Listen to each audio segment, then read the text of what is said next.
Hey guys, I was gonna do another TNA DVD review, but I decided to, just talk about TNA for a little bit, in case anybody's interested. I know there's so many wrestling websites that talk about different like things in wrestling, and just I'm just a fan, and I just think TNA is just horrible the last couple of months. Um, it's just really hard to watch. And then especially last week, last Impact, when Eric Young won the heavyweight title, and I just believe that TNA's creative meetings, what they do is they pretty much watch Raw and see what they can copy from Raw. And I mean, I guess Eric Young is supposed to be TNA's version of Daniel Bryan. I won't be surprised if next week Eric Young comes out starting chanting yes. Maybe because of the beard, they think that, I just think I mean, for the last couple of years, Eric Young has been used as a comedy bit. You could compare him to like Santino Marella. I mean, nobody really takes him serious, and then now they're trying to build him as like a top contender. And it's just like, I mean, WWE built Daniel Bryan up for the past 9 months, having him chase the title. And now it's like, and within less than 2 hours on Impact, uh, Eric Young is supposed to be this like top contender now and win the title. I mean, I would say like, I mean, give it some time, build up Eric Young, you know, build him up to Magnus, and instead of just rush everything in like 2 hours and give him the title. It's obviously they were copying WWE because Daniel Bryan recently just won the heavyweight title, and now you can have Eric Young. But TNA has been a complete mess. I mean, the whole thing with Magnus's title reign has been a joke. He's this guy you could really build up as a top heel, face of the company kind of like thing, and they completely ruined his character. What they should have done, I mean, I don't know why they couldn't do this, was sign AJ Styles. AJ Styles he was having such a big like, it was part of a big storyline now. I mean, the last couple of years with TNA, I mean, he was kind of boring, but now he was in a really cool storyline, kind of like with the CM Punk thing, with CM Punk walking out in the company, kind of with like AJ Styles living on the edge kind of thing, you don't know what to expect.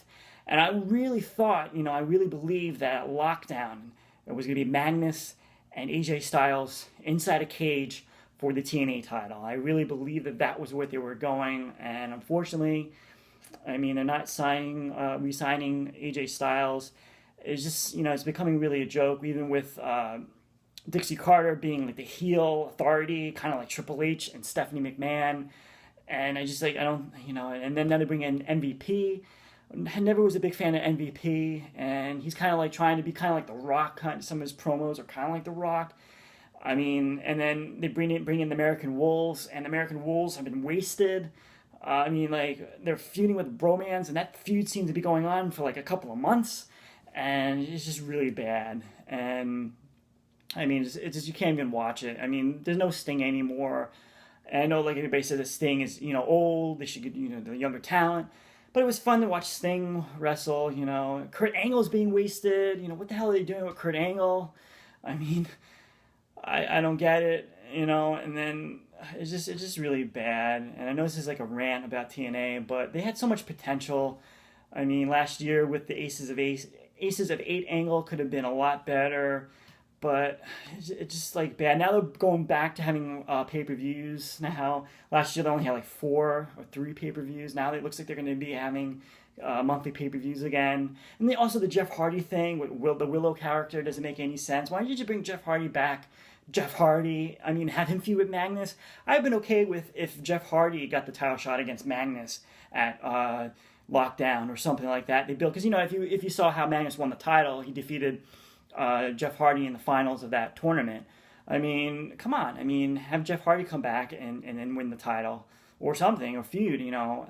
It's just really bad, and I don't know how much longer TNA can go on. And it also bad is that they tape all their shows. Like, you have four weeks of tapings that they do in the span of 2 days, so you can just read the results. Also, I don't understand what they're doing with Austin Aries. Austin Aries is the guy you could build up to be like they're compatible. They're Daniel Bryan or they're CM Punk. I mean, he's got the talent. He was really over with the crowd. If you need to watch Destination X 2012 when he beat Bobby Roode for the TNA title. You see how the crowd was really into him, and they completely like bring him down and de-push him, and it's just horrible. Where has Austin Aries been? He hasn't been on TV for the last couple of weeks. I mean, he was a TNA champion, then he loses it. I mean, I don't even know he was a heel. He's a good guy. What's going on? I mean, this is a guy you could build as like a top contender. You know, have him go through that chase like Daniel Bryan, what WWE did with Daniel Bryan. Have him finally win the title from Magnus or something. I mean, he's the top, should be the top guy. I don't know what they're doing. And, you know, it's going to be tough. I think TNA, I mean, don't feel too confident in TNA the next couple of months. I feel that this is going to be, I don't know, it's going to be tough. And unfortunately, I mean, now Jeff Jarrett's starting his own company again, Global Force Wrestling. So we see how that goes. Maybe he could get some of these TNA guys to come over there, you know, and restart, you know. But it's going to be tough, and that's pretty much it. So thank you for watching. I know this was a rant on TNA, so hopefully the next time I do a review, TNA will be better, but I don't think that's going to happen. Bye.